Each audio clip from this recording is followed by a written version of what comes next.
Hello all. இந்த வருஷத்தோட first mini vlog இது. எல்லாருக்கும் ஹாப்பி நியூ இயர். அது மட்டும் இல்லை, இந்த வருஷத்தில் யார் யாருக்கு என்னென்ன விருப்பங்கள் இருக்கோ, எதுக்காக நல்லா ஹார்ட் ஒர்க் பண்ணி நீங்கள் செஞ்சிட்ருக்கீங்களோ, அது எக்ஸாம்ஸாக இருக்கட்டும், அல்லது வந்துட்டு உங்களுக்கு ஏதாவது ஒரு பிஸ்னஸாக இருக்கட்டும், எல்லாமே வெற்றி அடையணும்னு நான் வேண்டிக்கிறேன். இன்றைக்கி மார்னிங் வாக்கிங்லாம் போயிட்டு ஜீரோ வாட்டர் எடுத்தாச்சு. அதுக்கப்புறம் கொஞ்சமாக பொங்கல் செய்யலாம் அப்படின்னு சொல்லிட்டு தான் பொங்கல் செஞ்சிட்ருக்கேன். மார்னிங்கே ஃபர்ஸ்ட் ஒரு அடுப்பில் இட்லி வச்சுட்டு இன்னொரு அடுப்பில் பொங்கலுக்கும் ரெடி பண்ணிட்டேன். பொங்கலுக்கு மேக்ஸிமம் சாம்பார் அல்லது தேங்காய் சட்னி செய்யலாம் அப்படின்னு சொல்லிட்டு தான் தேங்காய் சட்னிக்குள்ள எல்லாத்தையும் ரெடி பண்ணிகிட்ருக்கேன்.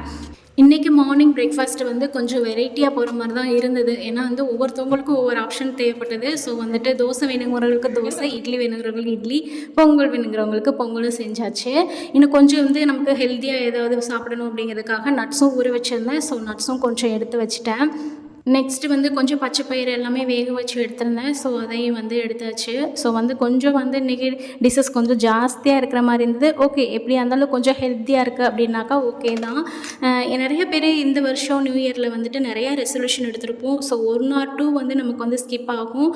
சம்டைம்ஸ் இப்படி ஸ்கிப் ஆனாலும் பரவாயில்ல. தொடர்ந்து நெக்ஸ்ட் டே புது நாள் புது நிமிஷம். ஸோ ஃபாலோ பண்ண ட்ரை பண்ணலாம். கொஞ்ச நாளில் இதெல்லாமே நமக்கு நல்லாவே ப்ராக்டிஸ் ஆயிரும். So end of the year நம்ம பார்க்கும்போது இதெல்லாம் நம்ம கரெக்டாக ஃபாலோ பண்ணி முடிச்சிருக்கோம் அப்படின்னு சொல்லும்போது எல்லாருக்குமே ரொம்ப ஹாப்பியாக இருக்கும்.